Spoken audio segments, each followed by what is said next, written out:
La question des infrastructures a déjà été un petit peu abordée précédemment avec les voies maritimes.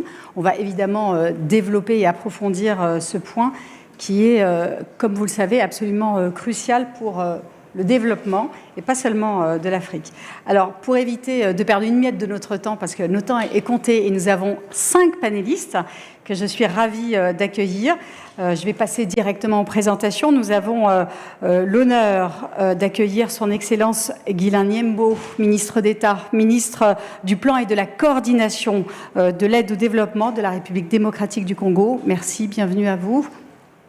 Nous sommes également avec Monsieur Khalil Al-Amerikani. Vous représentez-vous les télécommunications qui également font face à d'immenses défis. On va le voir un peu plus tard. Vous êtes, vous, le directeur général de Vodacom. Pardon. Oui, en République démocratique du Congo, absolument. Nous sommes également avec Elisabeth Moreno. Vous avez été, vous également, ministre en France aujourd'hui. Vous êtes à la tête de Ring Capital et Ring Africa. Vous êtes également à la tête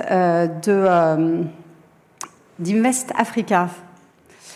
Monsieur Papa Amadou Sarr, bienvenue à vous. Vous aussi, vous avez été ministre, vous avez occupé des fonctions ministérielles au Sénégal et vous êtes, quant à vous, aujourd'hui à la tête d'un groupe de BTP panafricain présent dans plusieurs pays, le groupe Porteo. Et enfin, j'accueille Monsieur Arthur Minsa. Vous êtes responsable du service des études en Afrique, mais aussi au Moyen-Orient, à la tête de l'OCDE. Voilà, ma première question, elle est pour vous, Monsieur le ministre d'État. Tout récemment, le président Tshisekedi a dévoilé, c'était il y a quelques jours, dévoilé sa vision pour le développement du pays à l'horizon 2034. C'est demain, la RDC, a-t-il dit, a vocation à devenir un grand corridor de transit entre l'océan Indien et l'océan Atlantique, mais aussi entre l'Afrique du Nord et l'Afrique australe. Vous allez être en charge de mettre en œuvre ce plan. Quels sont les axes prioritaires et stratégiques ? Voilà, merci pour la question. C'était hier, au cours de la conférence sur les infrastructures au pays, où encore une fois le président de la République a fait savoir que pour la RDC, les infrastructures, c'est vraiment le socle de la transformation structurelle de l'économie de notre pays, avec une approche intégrée des développements par province, par corridor, comme vous le dites si bien. Tout ça consacré dans un plan national stratégique des développements qui veut que, plus jamais comme dans le passé, avec des projets éparpillés dans le pays, fragmentés, mais plutôt avec une approche intégrée pour pousser à l'inclusivité de la croissance que nous avons sans cesse depuis déjà un certain temps. Donc cela va permettre à ce que, comme je le dis maintenant, que les provinces qui ont des ressources immenses, chacune d'ailleurs, puissent devenir un moteur de croissance à chaque niveau de représentation sur le territoire national, et qui fera qu'avec les corridors, qu'on puisse faire de l'interconnexion et donc favoriser les échanges entre les provinces, entre les territoires, mais aussi dans la région et sur le plan international. Et comme vous le dites, et il a si bien dit, nous sommes aujourd'hui au cœur, au milieu des grandes puissances aujourd'hui, avec tout ce que le pays regorge aujourd'hui, donc au milieu de l'océan Atlantique et Indien, parce qu'il y a des métaux critiques qu'on vient rechercher dans le pays. Mais notre ambition, c'est de pouvoir créer des corridors pour une transformation déjà sur le plan national, et puis à un degré déjà suffisamment transformé pour aller à l'extérieur du pays, pour améliorer justement nos chaînes de valeur, absorber le chômage et donc réduire la pauvreté qui est l'objectif final de notre action. Voilà. J'imagine qu'on va en savoir un tout petit peu plus sur les projets plus concrets. Mais j'aimerais d'abord qu'on ait une vision un peu globale de l'état des infrastructures en Afrique. Arthur Minsa, vous avez mené une étude très importante qui est passionnante. Est-ce que vous pouvez nous dresser un tableau de ce qui existe et de ce qui reste à faire? Les infrastructures, c'est le socle de la transformation, avec évidemment la santé, l'éducation. On estime que le continent africain peut doubler son PIB tous les 10 ans en faisant les bons investissements dans des infrastructures de transformation productive. On estime qu'avec environ 155 milliards par an, ce qu'à peu près ce qu'investit le Vietnam, la Chine, 5,6% du PIB, on peut augmenter la croissance de 4,5 points de pourcentage par an, ce qui est donc colossal et permettrait donc de doubler le PIB du continent avant 2040 et de continuer ainsi d'année en année. Cependant, à l'heure où l'aide au développement est en train de diminuer de 17%, l'OCDE est en train d'ailleurs aujourd'hui de publier de nouvelles statistiques, où le coût de la dette est plus élevé. On a 18 pays qui sont considérés comme étant vulnérables. On a aussi cette question du coût du capital, de la perception du risque, les sources de financement, des taxes aussi, 16% du PIB de ratio taxe sur PIB, donc où on a une augmentation, mais aussi une difficulté d'augmenter les ressources domestiques. La question est comment mobiliser ces financements qui sont disponibles. On a énormément de financements qui sont possibles par des acteurs africains, notamment des investisseurs institutionnels.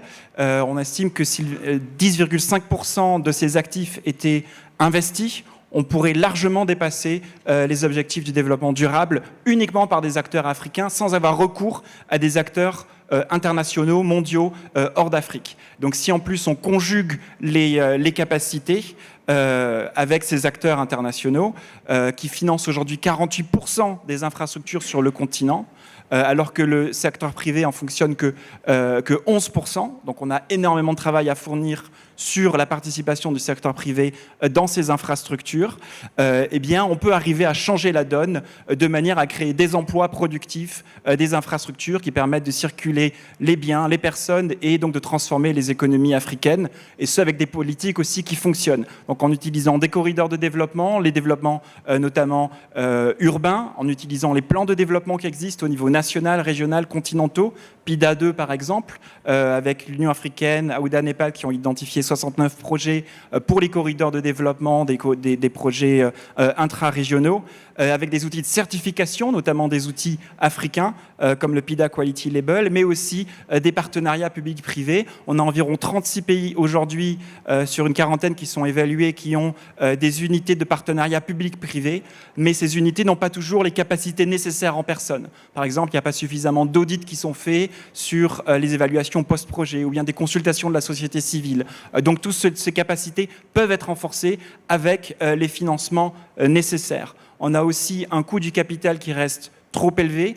On évalue aujourd'hui à environ 13% pour l'OCDE, comparé à 8%.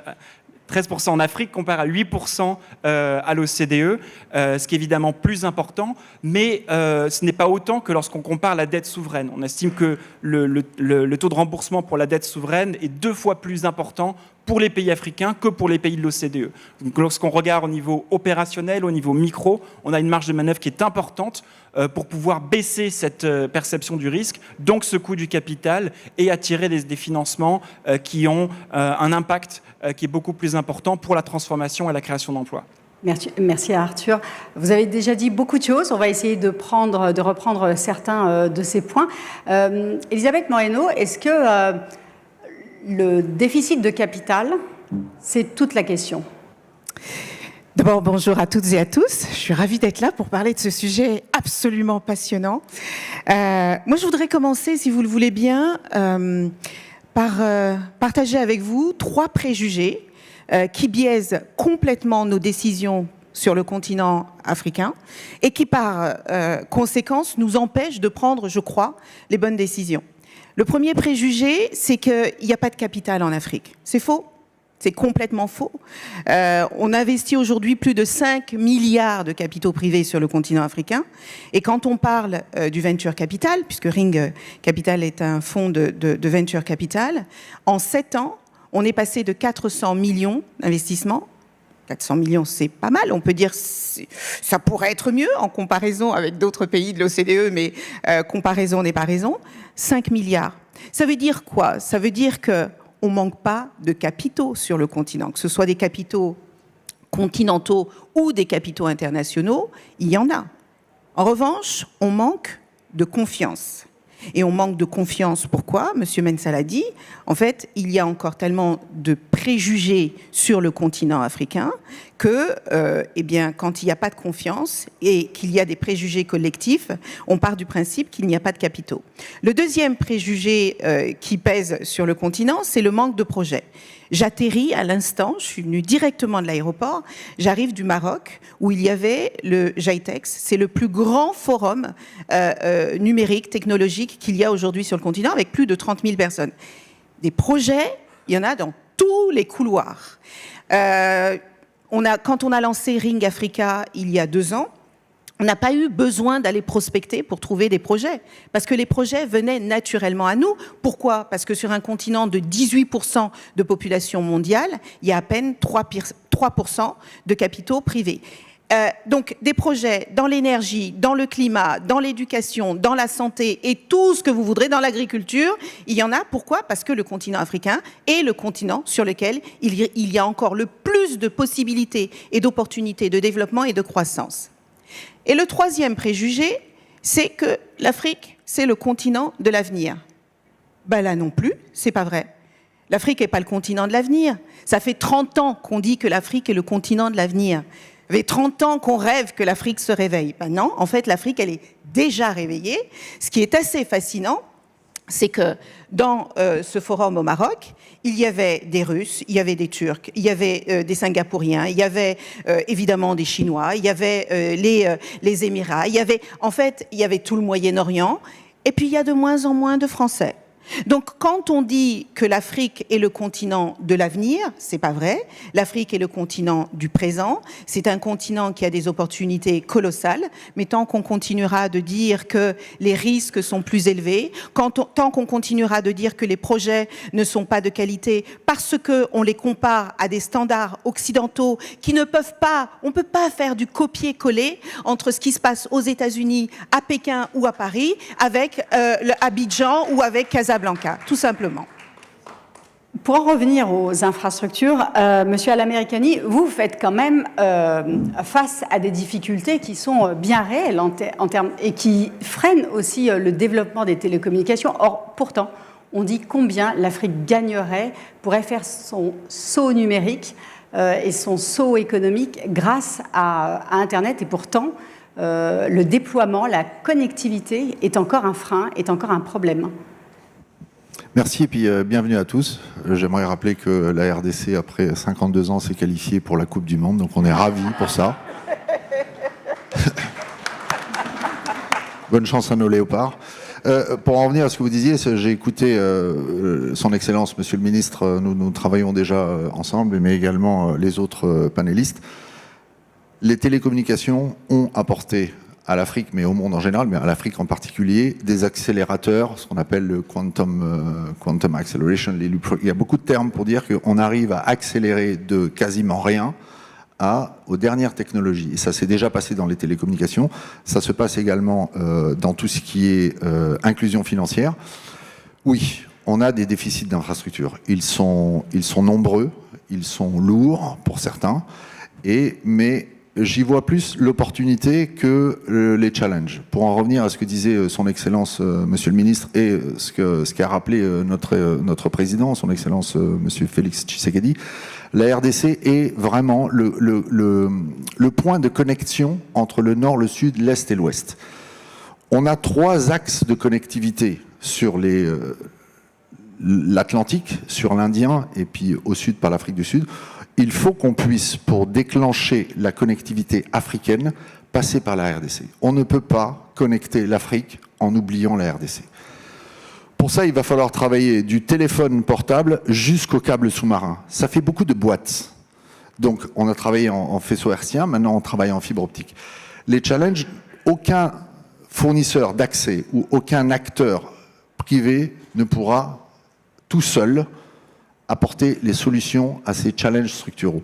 C'est pour ça que le partenariat, je suis ravi d'être ici, le partenariat entre le public et le privé est absolument fondamental. Et des projets structurants, que ce soit des routes, des corridors de fibre optique, l'ouverture sur les axes Est-Ouest et Nord-Sud, pour des opérateurs comme les nôtres, c'est les fondations sur lesquelles on va pouvoir apporter l'inclusivité au niveau des régions, mais également du rural, l'inclusivité des jeunes, l'inclusivité de l'agriculture. On ne peut plus faire de l'agriculture comme on le faisait avant, on ne peut plus faire de l'éducation comme on le faisait avant. On a des projets également de santé qui doivent s'appuyer sur la connectivité et le digital. Et j'aimerais juste finir par un point. Un pays comme la RDC, nous travaillons sur 2 secteurs temporels. D'un côté, nous travaillons sur les infrastructures de base, c'est-à-dire les accès physiques, l'énergie, les connectiques dorsales. On ne peut plus travailler en faisceau hertzien comme on l'a fait, on est obligé de passer en fibre optique. Ça, c'est vraiment ce que j'appelle le bas de la pyramide de Maslow. Et de l'autre côté, nous avons déjà des fintechs ultra développés. On a les mêmes problématiques de l'intelligence artificielle, de la cybersécurité. Donc on fait partie de ces pays qui travaillons sur quasiment 2 temporalités. Et pour pouvoir lier ces 2 temporalités, on a besoin de projets structurants, d'infrastructures, mais également une approche de financement différente de ce qu'on a pu avoir, et puis des modèles hybrides où on ne se concentre pas sur tout le continent ou tout le pays, mais sur des régions et des projets très spécifiques et très structurants, sur l'énergie, les routes et autres. Eh bien, nous avons justement un représentant. Papa Amadou Sarr, le BTP, ça n'est pas que de l'asphalte. Ce n'est pas que des chantiers, c'est justement toute cette question de désenclavement, de connectivité entre les régions, entre les populations, entre les États. Qu'est-ce qui fait que Porteo parvient à réussir à mener des projets? Vous êtes un groupe panafricain. Quelle est votre spécificité? Est-ce que vous aussi, vous avez une vision intégrée du BTP? Merci beaucoup pour cette question et je voudrais remercier aussi l'Opinion et le CIAN de nous avoir conviés à cet événement. Et avant de répondre à la question, je voudrais rapidement revenir sur ce que disait Monsieur le ministre et Elisabeth pour dire 2 choses. La première, effectivement, Arthur, qui fut un ancien collègue à l'OCDE, le sait très bien. Aujourd'hui, je suis du côté d'Elisabeth en disant que les prévisions macroéconomiques, les préjugés, entre guillemets, n'ont que duré. Et aujourd'hui, elle a donné un exemple concret de la présence, je vais choquer, russe, turc, iranien, de toutes sortes d'investisseurs des pays du Golfe qui sont présents sur le continent, que ce soit Qatar et Émirats arabes unis, qui sont en train d'investir en masse dans les infrastructures, dans les mines, les télécoms. Ils ont moins de préjugés, ceux-là? Ils ont moins de préjugés. C'est aussi simple que ça. Je pense qu'il y a un partenariat d'égal à égal qui se crée et ils ont enlevé certaines lunettes pour percevoir le continent d'une autre manière. C'est ça la vérité. J'ai passé toutes mes études ici, 15 ans à Paris, notamment mes dernières fonctions avant à l'AFD. Et l'une des raisons pour lesquelles j'ai changé de métier, j'ai fait le saut pour aller dans le privé en Afrique, c'est cela, c'est de voir le continent avec d'autres perspectives. Aujourd'hui, depuis 7 mois que je suis dans ce job, j'ai sur ma table à peu près 5 milliards de dollars de projets structurés, prêts à être financés dans 5-6 pays. Sans compter les projets, rien que la RDC, j'ai un projet sur ma table de 2 milliards de dollars de route à faire avec un partenariat avec US Exim Bank. La Guinée-Conakry, 2 milliards de dollars. Mon pays, 1 milliard. Le Sénégal, la Côte d'Ivoire, 3 milliards de dollars. Et je peux en compter. Et ce que disait Elisabeth tout à l'heure, c'est des projets étudiés, prêts à être financés. Par contre, comme elle l'a dit, quand je vais voir une banque, que ce soit bilatérale, multilatérale ou un fonds d'investissement, ils te disent le risque pays est très élevé, le risque politique est très élevé, il risque d'y avoir un coup d'État, il risque d'y avoir de la corruption, entre guillemets, etc., etc. Ce qui fait, Arthur l'a très bien dit, le coût après du crédit est 2,5% plus cher que dans les pays OCDE, sans compter les assurances, etc., etc. On va finir à un taux effectif global qui va avoisiner les 14-15%, là où en Europe, on est sur 5-6-7%. C'est-à-dire c'est aujourd'hui un frein essentiel au développement des infrastructures sur le continent. Il faudrait qu'on puisse travailler dessus avec les fonds de garantie, les fonds de pension, les investisseurs à long terme qui se disent aujourd'hui l'Afrique est, je ne dirais pas le continent de l'avenir, comme disait Elisabeth tout à l'heure, c'est le continent du présent. C'est en Afrique que les choses se passent et nous, le groupe Porteo, j'y reviendrai, nous sommes présents dans 7 pays, nous faisons des routes et nous avons intégré toutes les chaînes de valeur pour pouvoir être moins chers en produisant nos propres ingrédients, en ayant nos propres matériaux pour pouvoir construire le continent à travers la connectivité, que ce soit les routes, mais aussi, le monsieur le disait tout à l'heure, la partie télécom, la fibre optique, etc., etc. Alors, se posent 2 questions à vous, monsieur le ministre d'État. D'abord, la perception du risque. Qu'est-ce que, dans votre plan, vous avez prévu comme réforme ou comme mesure concrète pour essayer d'inverser cette perception du risque vis-à-vis des pays africains ? Et la deuxième chose, je vous en pose 2 parce que le temps est compté, donc vous allez pouvoir répondre aux 2 questions. Et la deuxième chose, c'est quel type de financement, on parle de financement hybride, innovant, quels peuvent être ces financements? Est-ce que vous pouvez nous éclairer là-dessus? Voilà, pour la question de risque, une anecdote très rapidement. Je faisais une descente dans le cadre du programme de développement local dans un coin très très reculé donc, de la République, et nous avons amené avec nous quelques personnes de l'international, on va dire ça comme ça. Et on a fait la route, donc on a pris l'avion. Nous avons atterri dans une province, et arrivé là, il fallait prendre un bateau pour traverser un grand lac. Et la question que un des messieurs qui se pose là, c'est de savoir, mais où est la guerre dont on parle? La RDC, par exemple, c'est 2 345 000 km². Donc, investir en RDC, ce n'est pas investir dans un coin. Il y a beaucoup d'opportunités aujourd'hui et les pays sont en train de travailler là-dessus. En termes des réformes, nous associons toutes les parties prenantes, société civile, les ambassades sont avec nous. Donc tout le monde est concerné dans des réformes. Dernièrement, nous avons mis en place une matrice des réformes qui est travaillée avec des ministres réformateurs et accompagné d'un suivi digital au plus haut niveau du président de la République. Donc c'est pour dire l'intérêt qui est porté au niveau du président de la République sur cette question, parce qu'en réalité, la RDC aujourd'hui a un besoin de financement dans son plan national stratégique de développement de 46%. Réservé au privé. Donc, nous parlons d'environ 100 milliards pour les 5 années. Donc, ça veut dire qu'il y a une grosse part qui est là et nous travaillons considérablement pour faire en sorte que l'investisseur puisse se sentir bien. Et nous voulons, je le disais encore ce matin, que les investisseurs viennent, qu'on puisse discuter corps à corps, qu'on puisse voir des éléments point par point et qu'on puisse avancer. Aujourd'hui aussi, il faut peut-être éviter de venir en mode isolé. J'ai parlé ici de développement par province. Par la RDC, il y a des provinces à des tailles des pays, d'autres pays aujourd'hui. Donc, ce qui veut dire qu'il faut venir en consortium, il faut venir plusieurs pour réduire le risque dont on parle aujourd'hui. Et il y a tout à faire. Donc, en considérant une province comme un projet, donc il y a moyen de se repartager ce risque-là. Donc, le travail pour rassurer les investisseurs, le travail est fait. Il y a une matrice de réforme qui est mise en place, mais aussi un cadre de concertation au plus haut niveau de la primature, mais aussi au niveau du président lui-même qui reçoit le secteur privé de manière maintenant régulière pour encore rassurer. Donc, il y a aujourd'hui, j'ai laissé au pays un travail sur le code des investissements qui est en train d'être révisé. J'ai laissé encore, avant de venir, j'ai ouvert un atelier pour le travail sur la révision de la loi de partenariat public-privé, encore une fois, pour apporter plus d'assurance au niveau des investisseurs. Donc, aujourd'hui, il y a un travail qui est fait dans le cadre des réglementations. La sécurité juridique est renforcée. On travaille sur la digitalisation dans les domaines fonciers aujourd'hui pour assurer sur les dossiers des propriétés. Ça, c'est très important. Donc, il y a tous ces chantiers-là qui sont aujourd'hui investis.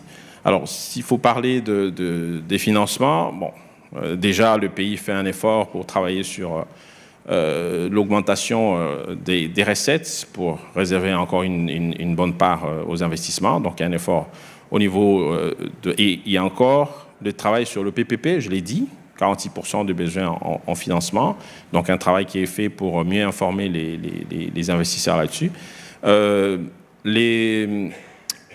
L'innovation, aujourd'hui, je ne sais pas si on en a déjà parlé ici, il y a un projet Axis dont on parle aujourd'hui en RDC, travaillé par le Fonds social de la République, et un projet très très important pour nous, et moi en tant que ministre du plan, dans les cadres de déploiement de notre plan, nous avons besoin qu'on puisse appuyer les contrées.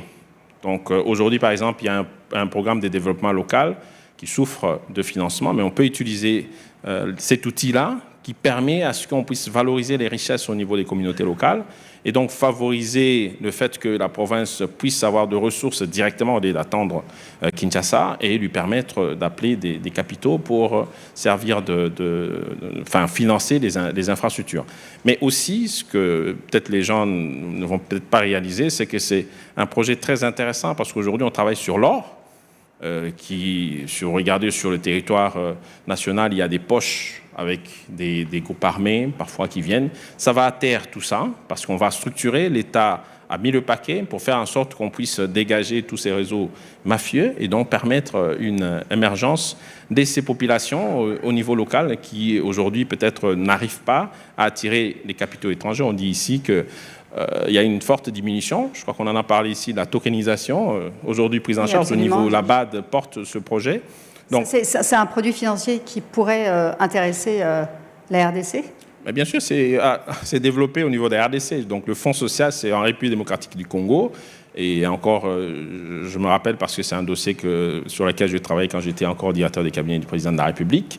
Et aujourd'hui, au niveau du ministère du Plan que je porte, parce qu'encore une fois, pour moi, c'est une indépendance par rapport au ministère de Finances, parce que ça me permet d'avoir un plan que je peux financer au niveau des provinces déjà, parce qu'encore une fois, comme je dis, il y a une grande capacité au niveau des provinces qui vont nous permettre de dégager une énergie formidable et que la RDC, parce que c'est ça l'ambition, la RDC veut reprendre sa place au centre de l'Afrique et servir le monde aujourd'hui dans tout ce qu'elle regorge. Voilà. Arthur Massa, je crois que vous vouliez réagir précédemment. Est-ce qu'il y a des projets d'infrastructures qui sont plus rentables que d'autres ? Est-ce qu'il y a, dans votre étude, vous avez priorisé d'une certaine manière certains projets plus que d'autres ?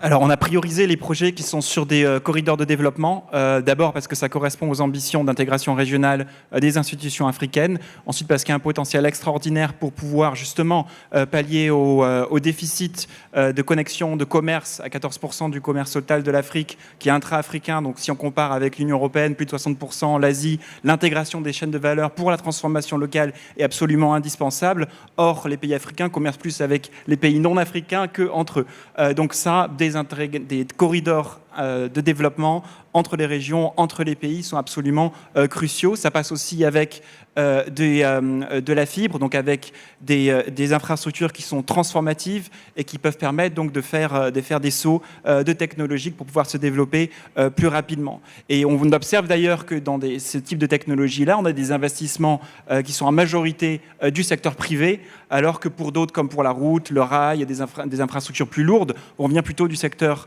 public et aussi des partenaires internationaux et des gouvernements africains. Mais cela reflète aussi la perception du risque. Certains estiment qu'il y a environ 80% des projets d'infrastructure qui ne sont pas financés à le niveau de la préparation des projets. Donc, c'est-à-dire, on a des projets qui sont préparés, mais comme on a une perception du risque qui est souvent trop élevée, qui est aussi reflétée dans le coût du capital, évidemment, eh bien, on n'a pas suffisamment de projets qui sont déployés, d'où cette nécessité d'avoir une priorisation en fonction des enjeux de développement des gouvernements, des institutions africaines. Donc ça, c'est le premier point. Le deuxième, c'est par rapport à cette perception du risque, il faut avoir de meilleures informations qui sont disponibles. On a pu remarquer que lorsqu'il y avait des flux de capitaux, les flux d'investissement direct étrangers par exemple, il y en avait 3 fois plus des non-africains que des investissements directs étrangers intra-africains. Donc ça veut dire qu'il y a des informations qui existent, qui sont là du bouche à oreille ou une connaissance terrain que des opérateurs internationaux qui ne sont pas suffisamment implantés, ou n'ont pas une connaissance historique des pays, vont avoir cette perception du risque qui est plus élevée. Donc avoir l'ancrage territorial est très important, et c'est pour ça qu'on travaille étroitement donc, avec la Commission de l'Union africaine pour développer cette plateforme plateforme virtuelle sur l'investissement en Afrique. Donc on avait eu hier une réunion avec 15 pays pour pouvoir obtenir des données sur les perceptions de l'investissement, aussi sur les politiques fiscales, comment est-ce que le cadre fiscal est perçu par les investisseurs, de manière à ensuite pouvoir mettre ces données à disposition de tout le monde publiquement. Donc on aura un site web qui sera bientôt publié d'ici un mois, pour avoir accès à toutes les informations possibles pour les investissements, donc le lien avec les stratégies de développement au niveau des projets, les perceptions du risque et les informations macroéconomiques évidemment à la disposition de tout le monde pour pouvoir investir dans ces pays africains. Est-ce que je peux juste ajouter quelque chose par rapport à ce qu'Arthur vient de dire? Moi, il y a un sujet qui est essentiel, c'est l'accès aux données. Or, il ne vous aura pas échappé qu'aujourd'hui, la plupart des gens comptent sur l'intelligence artificielle pour avoir accès aux données avec lesquelles ils vont prendre des décisions. Or, le continent, donc vous n'êtes pas sans ignorer que ceux qui contrôlent l'intelligence artificielle aujourd'hui sont aux alentours de Washington et de Pékin, et que l'Europe et le continent africain essayent tant bien que mal d'y trouver un petit peu leur place. Si les structures qui existent s'appuient sur des données qui n'existent pas et que donc ils vont inventer en se basant sur les préjugés, les biais et les stéréotypes qui existent déjà, la situation que nous connaissons aujourd'hui va être pire dans 10 ou 20 ans. Et ça, si on n'en parle pas, on passe à côté de quelque chose de capital, parce qu'on est dans un monde qui, dans quelques années, qu'on le veuille ou non, va être piloté par des outils que nous ne contrôlons pas, qui ne sont pas réglementés, et on peut légitimement se poser la question, à qui vont servir ces outils, au bénéfice de qui, et est-ce que ceux qui sont déjà en difficulté et laissés à la marge ne le seront pas encore davantage? C'est une préoccupation aussi pour vous, j'imagine, Monsieur Al-Americani, cette question des données. Absolument, et un groupe comme Vodacom, j'aimerais revenir sur deux éléments. Déjà, la perception du risque et l'investissement. Notre industrie en particulier a fait le pari, et ce maintenant quasiment depuis 30 ans, d'investir malgré la mauvaise image que certains pouvaient colporter sur ce qu'on a pu dire sur l'Afrique. L'autre élément aussi, c'est la bancarisation et l'inclusion du rural. On ne peut pas parler d'Afrique si on ne parle pas de l'inclusion du rural. Des groupes comme les nôtres ont déployé des technologies maintenant depuis plus de 10 ans pour pouvoir faire de l'inclusivité rurale. L'autre élément aussi, c'est qu'on se rend compte que les acteurs du secteur privé maintenant ont tendance à se mettre ensemble. Je prends pour quelques exemples, par exemple en RDC, le groupe Orange et le groupe Vodacom a décidé de mutualiser ses fonds pour pouvoir lancer ce qu'on appelle une TowerCo, c'est-à-dire une infrastructure qui va permettre d'atteindre les zones rurales. On a également des projets de mutualisation avec Airtel, qui est un autre opérateur télécommunication, pour déployer la fibre ensemble. On a des partenariats avec Starlink pour pouvoir faire du backup, c'est-à-dire de la résilience pour nos clients miniers, par exemple, les verticaux importants, et également avoir de la connectivité sur les sites qui sont encore en ruraux. L'autre élément qui pour moi est fondamental, c'est l'inclusion financière. Rien que M-Pesa, avec 10 millions d'abonnés actifs, on a fait circuler l'année dernière en RDC 26 milliards de dollars américains. 26 milliards. Pour certains, ça peut paraître petit, mais pour un PIB du pays qui est quasiment autour de 80 milliards, et on est au tout début. Pour revenir à ce que disait Madame sur les données, effectivement, je pense qu'on est à moins de 5% des données du continent africain qui sont injectées dans les machines de l'intelligence artificielle. Donc on a ces deux gros blocs, on a les données et puis la puissance de calcul. Tant qu'on n'aura pas fait en sorte d'injecter des données africaines pour éviter les biais, effectivement, liés au genre, les biais liés à l'ethnicité, on va rester en marge de cette accélération quantique de la technologie. Je ne parle même pas de l'arrivée des ordinateurs quantiques, qui vont décupler les capacités de calcul. Donc, il est absolument fondamental que l'Afrique puisse commencer à travailler de façon proactive sur l'injection de ces données dans les modèles, les fameux LLM, pour pouvoir préparer le output de ces modèles. Parce que sinon, on va rester comme des spectateurs avec une population jeune en RDC. On a plus de 60% qui ont moins de 20 ans. On a un taux de natalité de 4 à 6 femmes. Il y a un capital humain qui est extraordinaire. 4 à 6 enfants par femme. Donc notre accélération démographique, on doit faire ce lien entre ce potentiel démographique et ce qui se passe à l'autre bout de l'échelle, c'est-à-dire les technologies ultra rapides et qui changent quasiment de mois en mois. Comment est-ce qu'on se positionne avec des acteurs du numérique ? On ne pourra pas faire ça de la façon dont on l'a fait pendant les décennies d'avant.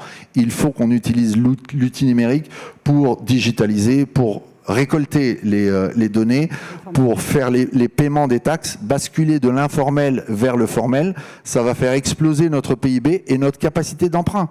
La RDC, 80 milliards de PIB, moins de 20% de taux d'emprunt. Et 60 à 70% d'informel. Juste en mettant ces 3 éléments côte à côte, on se rend compte du potentiel d'investissement qu'un pays comme la RDC, mais l'Afrique en général, peut générer. Donc nous sommes là pour travailler avec tous les partenaires, publics et privés, pour accélérer la connectivité, l'inclusion financière et le passage dans cette nouvelle génération. Et je suis sûr qu'aujourd'hui, dans un garage quelque part, quelqu'un est en train d'inventer le nouveau disrupteur technologique et financier de notre monde. Mais attendez, pardon, mais si juste, je fais vite. Mais si je puis me permettre, ce serait une grossière erreur de considérer que l'accélération technologique numérique n'est basée que sur des outils. C'est un outil, c'est un moyen hyper puissant de prendre le pouvoir sur le destin du continent. Ça n'est pas qu'une question d'outils, c'est une question de politique publique extrêmement importante. Donc vous pouvez créer tous les data centers, avoir les meilleurs clouds, avoir les satellites dans l'espace. S'il n'y a pas une politique, monsieur le ministre, si je puis me permettre, si on n'a pas une politique ancrée sur comment on collecte les données, comment on protège la population. Il faut savoir que le numérique aujourd'hui, c'est devenu un enjeu de démocratie. Vous pouvez mettre un pays à feu et à sang en distribuant des informations erronées entre ethnies, entre peuples, etc. Ça peut devenir un drame absolu. Donc moi, je tire la sonnette d'alarme sur ce sujet. Nos enfants sont en difficulté par rapport à l'utilisation de ces outils. Les femmes sont complètement abandonnées alors que le continent africain a 26% de femmes entrepreneurs. Pas pour faire joli parce qu'elles sortent d'HEC ou d'ESSEC, parce que c'est une question de survie. Donc le monde est en train de bouger et peut-être que c'est une opportunité pour le continent africain, parce qu'on parle de leapfrog, peut-être que c'est enfin une opportunité pour le continent africain de redessiner son avenir en partant d'outils qui existent aujourd'hui et pas pour parler des 3 révolutions industrielles passées.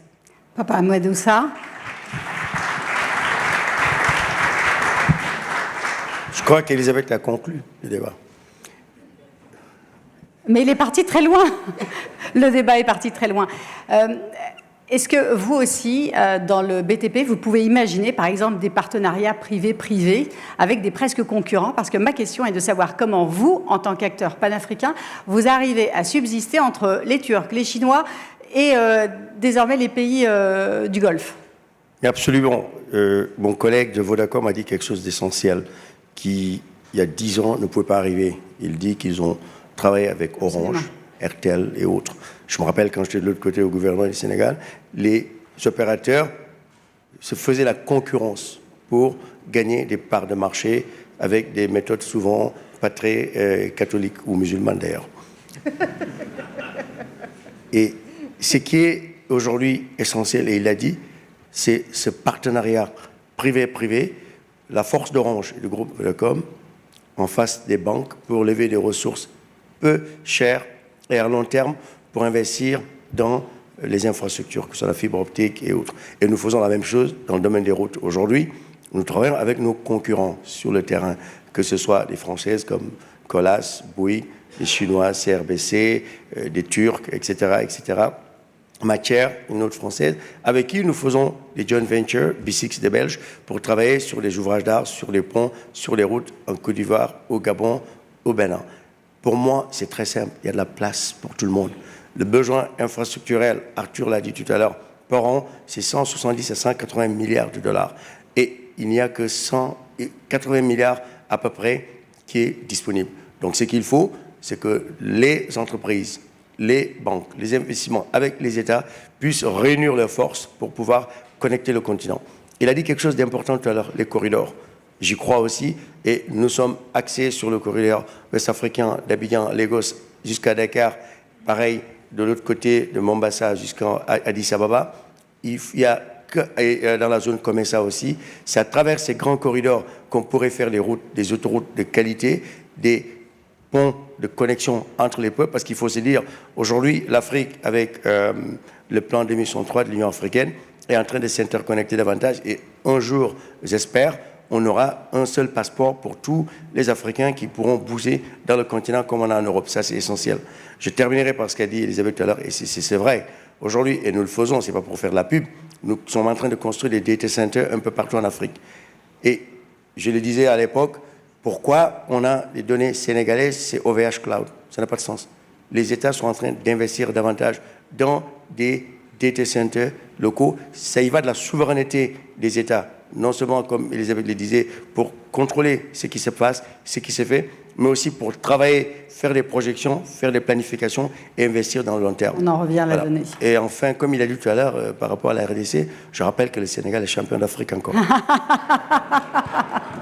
Monsieur le ministre d'État, est-ce que vous avez du pain sur la planche, hein, vous avez entendu, et beaucoup de messages vous étaient adressés. Il nous reste plus beaucoup de temps, pour ne pas dire plus du tout, mais est-ce que vous voulez conclure ce panel-là ?